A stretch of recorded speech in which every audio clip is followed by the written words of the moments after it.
تو مسلمان جب بھی ہدایت و جہاد کے راستے سے دور ہوئے تو غلامی اور ذلت ان کا مقدر بن گئی۔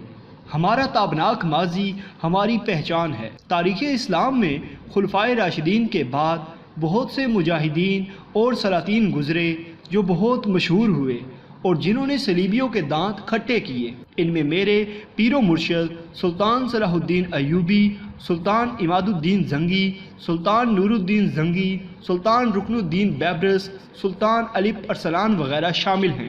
میں تاریخ اسلام سے ایک ایسے عظیم مجاہد کا ذکر کرنے جا رہا ہوں جن کے نام سے بہت کم لوگ واقف ہیں، جنہوں نے مسلمانوں کی آزادی کی جدوجہد کے لیے جہاد کا راستہ اپنایا اور بہت سی قربانیاں دی، اور اس طرح مسلمانوں کے لیے ایک روشن دور کا آغاز ہوا۔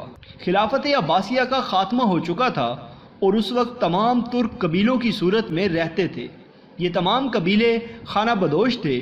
یہ قبیلے سفر کرتے اور جہاں سرسبز علاقہ دیکھتے وہاں پر آباد ہو جاتے۔ ان میں ایک کائی قبیلہ تھا جو تعداد کے لحاظ سے کافی مضبوط اور طاقتور تھا۔ سلیمان شاہ کائی قبیلے کے سردار تھے جو سچے مسلمان، نہ ڈر اور رحم دل انسان تھے۔ ان کے مقاصد میں اسلام کی اشاعت اور انصاف کا بول بالا کرنا شامل تھا، کیونکہ یہی وہ وقت تھا جب مسلمان ہر جگہ کمزوری کا شکار تھے۔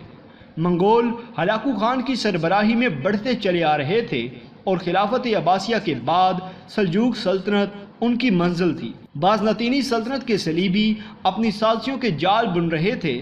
مسلمانوں کی مضبوط اور طاقتور سلجوقی سلطنت اب زوال کے قریب تھی۔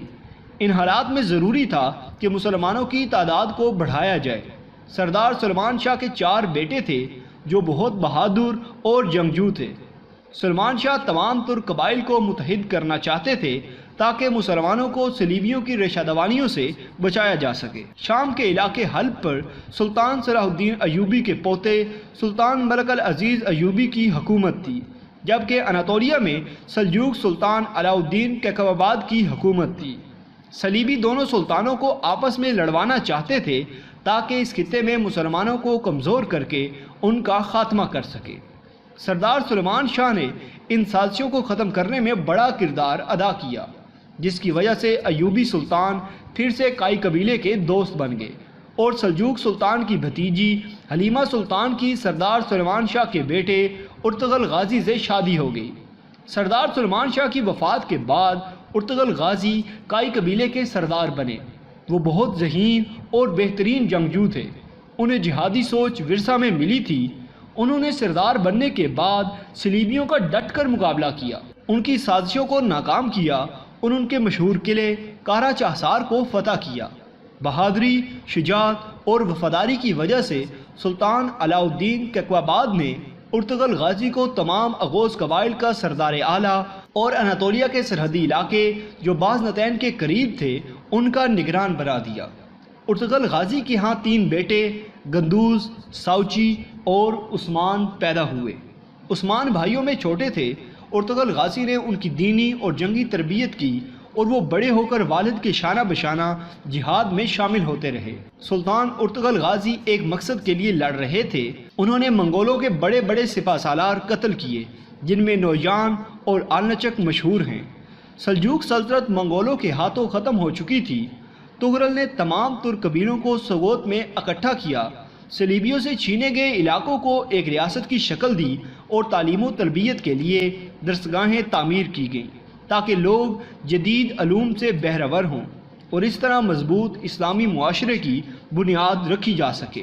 ارطغرل غازی نے منگولوں کا خاتمہ کرنے کے لیے فیصلہ کن جنگ کا ارادہ کیا اور اس مقصد کے لیے منگول سلطان برقع خان جو مسلمان ہو چکے تھے اور مصر کے سلطان رکن الدین بیبرس کو آمادہ کیا اور طے پایا کہ ایک بڑی فوج تیار کی جائے جس میں تمام ترک قبائل بھی شامل ہوں۔ اناطولیہ میں فیصلہ کن جنگ کا آغاز کیا گیا۔ اس جنگ میں منگولوں کو عبرتناک شکست ہوئی اور مسلمان فتح یاب ہوئے۔ شکست کے غم کی وجہ سے چند ماہ کے بعد ہلاکو خان مر گیا۔ ارطغرل غازی صلیبیوں اور منگولوں کو اس علاقے سے نکالنے میں کامیاب ہو گئے۔ سوگوت اب ایک ریاست بن چکی تھی۔ ارطغرل غازی کی وفات کے بعد ان کے چھوٹے بیٹے عثمان کائی قبیلہ کے سردار بنے اور ریاست سوگوت کو مضبوط کرتے رہے۔ وہ اب ریاست سوگوت کے سلطان کہلائے جاتے تھے۔ 1299 میں خلافت قائم کی جو خلافت عثمانیہ کے نام سے مشہور ہوئی۔ سلطان عثمان غازی اپنے والد ارطغرل غازی کی طرح دلیر اور باصلاحیت مجاہد تھے۔ انہوں نے اس خلافت کو مضبوط کیا۔ ارطغرل غازی کی اولاد سے سلطنت عثمانیہ کے 7ویں سلطان محمد ثانی، جنہوں نے قسطنطنیہ کو فتح کیا اور نبی کریم صلی اللہ علیہ وسلم کی بشارت کے حقدار ٹھہرے، اور سلطان محمد الفاتح کے نام سے مشہور ہوئے۔ اپنے عروج کے زمانے میں 16ویں صدی سے 17ویں صدی تک یہ سلطنت 3 براعظموں پر پھیلی ہوئی تھی اور جنوب مشرقی یورپ، مشرق وسطیٰ اور شمالی افریقہ کا بیشتر حصہ اس کے زیر نگی تھا۔ سلطنت عثمانیہ پر 1299 سے 1922 تک 623 سالوں میں 36 سلاطین نے فرما روائی کی، مسلمانوں کو ایک پرچم تلے جمع کیا۔ بلا شبہ یہ دور مسلمانوں کی عظمت اور عروج کا دور تھا۔ اس دور میں مسلمان جہاد کرتے رہے۔ یہودی اور صلیبی ہمیشہ سلطنت عثمانیہ کے جاہ و جلال سے لرزاں رہتے تھے۔ اللہ پاک عظیم مجاہد ارطغرل غازی اور سلطان عثمان غازی پر اپنی رحمتیں نازل فرمائے اور ان کے درجات بلند فرمائے۔ آمین ثم آمین یا رب العالمین۔